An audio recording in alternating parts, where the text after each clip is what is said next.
মৰমৰ অকণিহঁত নমস্কাৰ। মই গীতিমা দাসে তোমালোক সকলোকে ই-কক্ষাৰ আন এটি নতুন ভিডিঅ'লৈ স্বাগতম জনালো। মই তোমালোকৰ লগত আলোচনা কৰি আছো তোমালোকৰ চতুৰ্থ শ্ৰেণীৰ স্পন্দন পাঠ্যপুথিখনৰ পাঠসমূহ। আজি মই তোমালোকৰ লগত আলোচনা কৰিম তোমালোকৰ পাঠ্যপুথিৰ দ্বিতীয় অধ্যায়ৰ দ্বিতীয় পাঠটি। দ্বিতীয় পাঠটিৰ নাম হ'ল পানী আৰু জুইৰ আখ্যান। আহাচোন এই পাঠটিত কি আছে আমি চাওঁ। ইয়াত প্ৰথমে আমাক কি কৈছে চোৱাচোন। সমাজৰ উন্নতিৰ বাবে সকলোৱে মিলা প্ৰীতিৰে থকা প্ৰয়োজন। এখন সমাজৰ আমি ভাল কৰিবৰ বাবে বা সমাজখনক ভাল দিশত আগুৱাই নিবৰ বাবে সমাজত সকলোৱে মিলা প্ৰীতিৰে থকাটো প্ৰয়োজনীয়।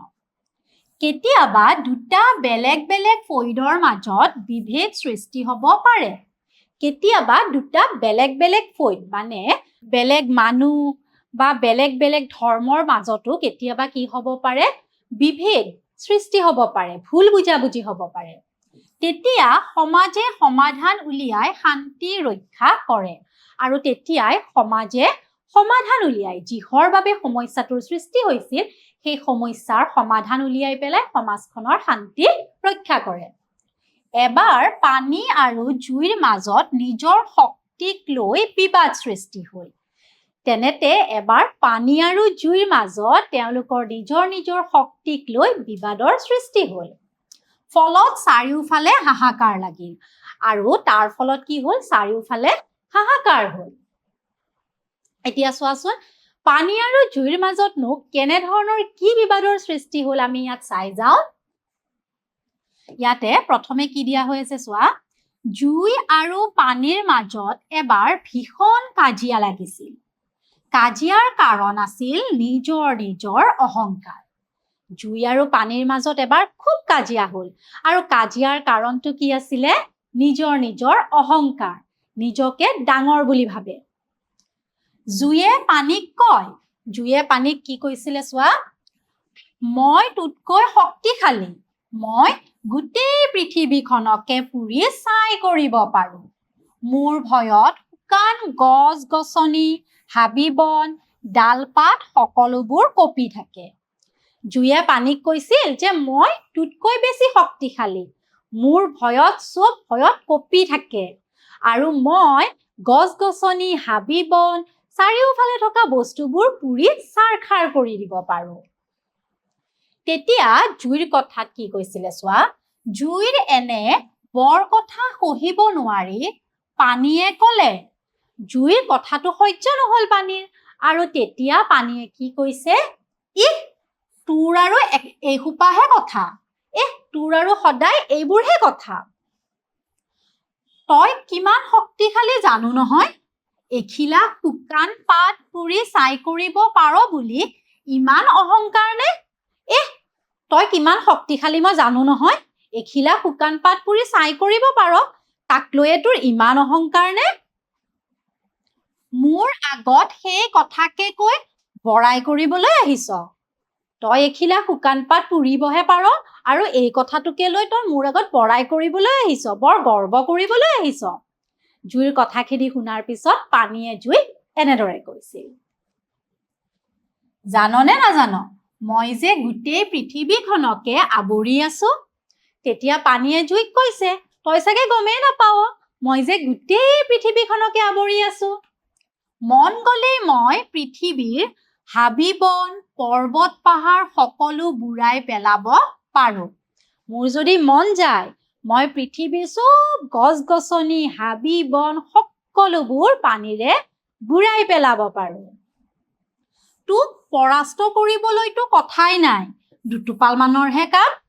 তেতিয়া আকৌ পানীয়ে জুইক কৈছে, তোক হৰুৱাবলৈতো কথাই নাই, দুটোপাল মানৰহে কাম, মই দুটোপাল মান পৰি গ'লে তই নুমাই যাবি। জুইত যেতিয়া পানী পৰে জুইকুৰা নুমাই যায় নহয়, হয়নে নহয় বাৰু? এইখিনি হ'ল জুই আৰু পানীয়ে কথা পাতি আছিল, তৰ্কাতৰ্কি কৰিছিল, কোন বেছি শক্তিশালী তাকে আলোচনা কৰি। পানীৰ কথা শুনি জুই খঙত তিঙিৰি তোলা হ'ল। পানীৰ কথাখিনি শুনাৰ পাছত জুইটো বিৰাট খং উঠিল।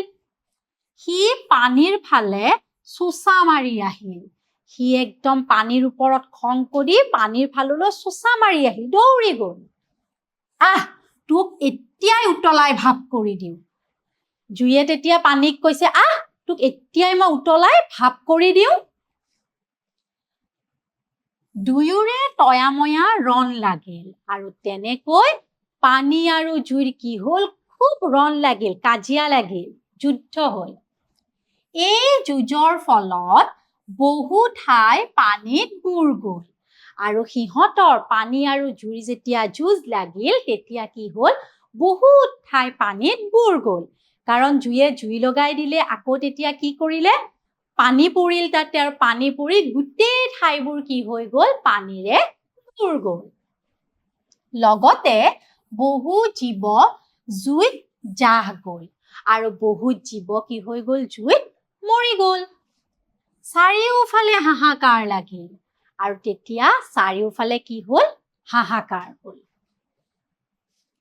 পানী আৰু জুইৰ এনে কাজিয়া দেখি মানুহে ভাবিলে কথা দেখোন গুৰুতৰ এনেকৈ হলে জুই আৰু পানীয়ে সকলো গ্ৰাস কৰিব পাছত সিহঁতৰ যিকোনো এটা হাৰিব ফলত আমি পৰাজিত পক্ষক পৃথিৱীৰ পৰা হেৰুৱাব লাগিব জুই আৰু পানীৰ যেতিয়া খুব যুদ্ধ লাগিল কাজিয়া হ'ল তেতিয়া মানুহবোৰে ভাবিলে কথাটোতো ডাঙৰ হ'ল এতিয়া এনেকৈ যদি জুই আৰু পানীয়ে যুঁজ কৰে সিহঁতেতো আমাৰ সকলোখিনি শেষ কৰি পেলাব আৰু কি হ'ব তেতিয়া সিহঁতৰ কাজিয়া লগাৰ ফলত যুদ্ধ হোৱাৰ ফলত কোনোবা এটা হাৰিব আৰু যিটো হাৰিব তাক আমি কি কৰিব লাগিব পৃথিৱীৰ পৰা হেৰুৱাই পেলাব লাগিব সেই কথাটো মানুহখিনিৰ মাজত চিন্তা হ'ল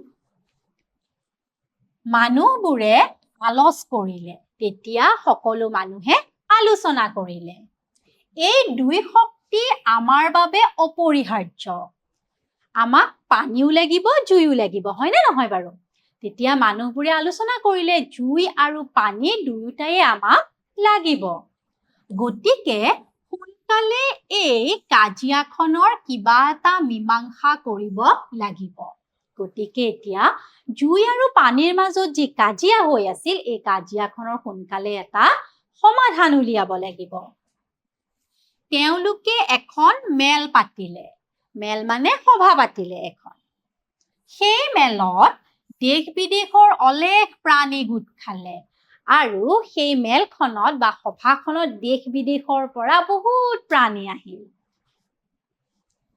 পানী আৰু জুইক দুফালে ৰাখি এই কাজিয়াৰ বিচাৰ আৰম্ভ হ'ল তাৰ পাছত পানী আৰু জুইক দুফালে ৰাখিলে বেলেগ বেলেগকৈ আৰু তাৰ পাছত পানী আৰু জুইৰ মাজত যিখন কাজিয়া লাগিছিল সেই কাজিয়াখনৰ বিচাৰ আৰম্ভ হ'ল সভাসদৰ মাজত বহু পৰ আলোচনা বিলোচনা চলিল যিখিনি প্ৰাণী তাত গোট খাইছিল তেওঁলোকৰ মাজত বহুত সময় কি হৈ গ'ল আলোচনা বিলোচনা চলিল ইয়াতে যে আছে সভাসদ বুলি সভাসদ মানে হ'ল সভা বা এখন মেলত গোট খোৱা লোকসকল শেষত ৰাইজে এটা পৰীক্ষা পতাৰ সিদ্ধান্ত ল'লে আৰু যেতিয়া সকলোবোৰ গোট খালে তেওঁলোকে আলোচনা কৰিলে তেওঁলোকে ভাবিলে এটা পৰীক্ষা পতা যাওক তেওঁলোকে জুই আৰু পানীৰ মাজত এটা পৰীক্ষা পাতিব বিচাৰিলে